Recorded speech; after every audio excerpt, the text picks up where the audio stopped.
A chilling new video is sending shockwaves across the Middle East. Paramilitary forces in Iraq have released dramatic footage declaring they are ready to join the war. Not tomorrow, not someday, now. But these are not weapons displayed in the open desert. The video reveals drones and missiles lined up inside what appears to be an underground weapons city of sorts. Vast tunnels carved beneath the earth, stacked with launch systems and military hardware. Armed fighters move through the cavernous corridors, raising their hands in oath, pledging to punish the enemy. This is not a routine show of force by Iraqi fighters. It is a calculated dare.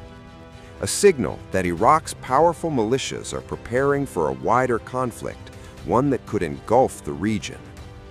Experts warn Iraq's geography makes it a pivotal pressure point, bordering Jordan and Kuwait and positioned between the Gulf and the Levant.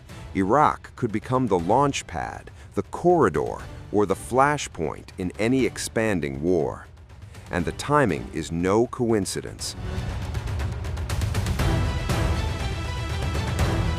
The video emerges as tensions between the United States and Iran climb to dangerous levels.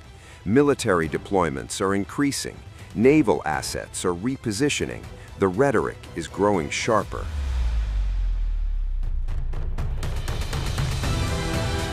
What once simmered in the shadows now feels perilously close to open confrontation. If Iraq's paramilitary forces step into the fight, the balance could shift overnight. Supply lines could be threatened, regional allies could be drawn in, energy markets could shudder. This is more than symbolism, it is psychological warfare, aimed at Washington and beyond.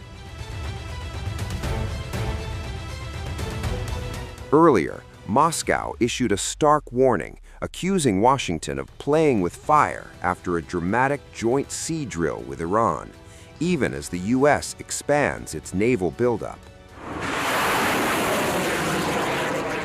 If this crisis spirals, Russia may not remain just a distant observer. Russia is drawing a red line and standing firmly beside Iran. Just after joint naval drills with Tehran, Moscow has issued a stark warning to Washington. Russian Foreign Minister Sergei Lavrov did not mince words.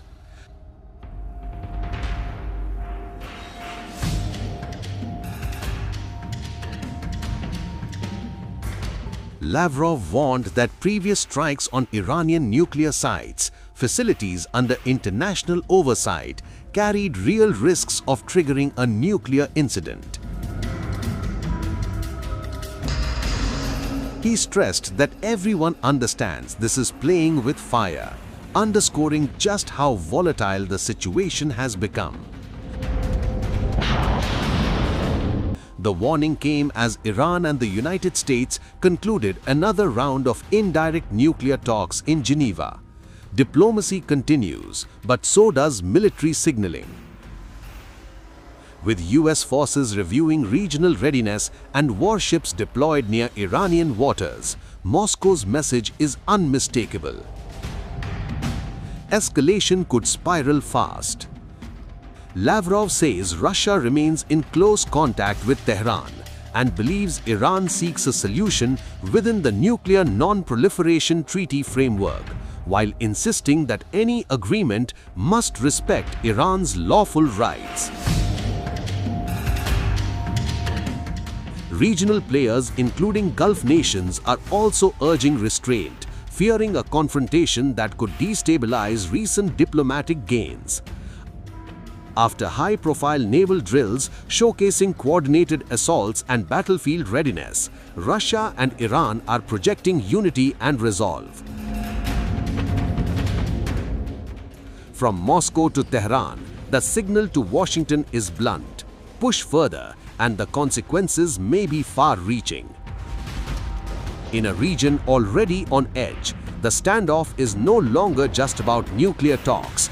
It's about power, deterrence, and the risk of a wider conflict. And now, the warning from Moscow echoes loud and clear. This is playing with fire.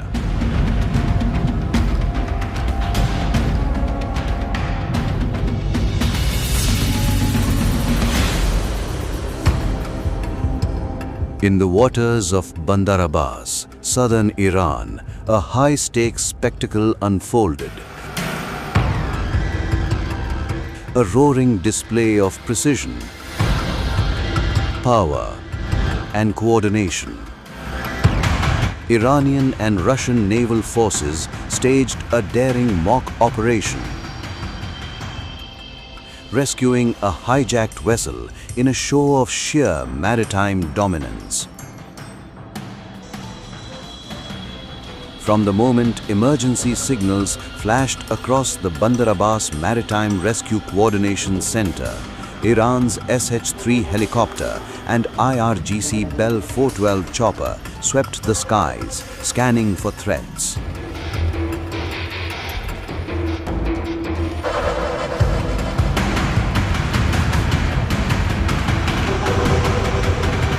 On the water, Iran's Alvan destroyer, the command ship of the exercise, dispatched combat vessels in flawless synchrony. Then, with split-second timing, Iranian and Russian special forces struck. A combined heliborne and surface assault reclaimed the vessel and captured the pirates. A textbook operation executed with lethal efficiency. This wasn't just a drill, it was a message, a loud, unmistakable warning to Washington. Any aggression will meet a massive, far-reaching response. Amid rising tensions and repeated US threats over Iran's nuclear program, Tehran is flexing its military muscle. The presence of US warships in regional waters has been met with stern warnings. One shot fired at Iran, officials say, and the consequences will reverberate across the region.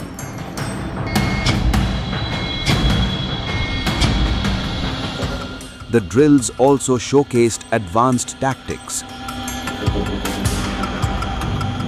Aerial photography missions, coordinated tactical formations, and joint maneuvers between Iranian and Russian forces.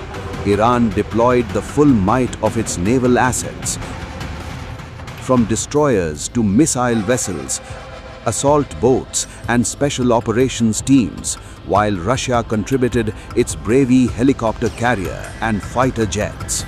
This is Iran's declaration: we are prepared, we are capable, and we will defend our sovereignty with unmatched resolve. In an era of brinkmanship, this mock rescue isn't a drill. It's a roar heard from Bandar Abbas to Washington, especially amid reports of a potential real strike plan.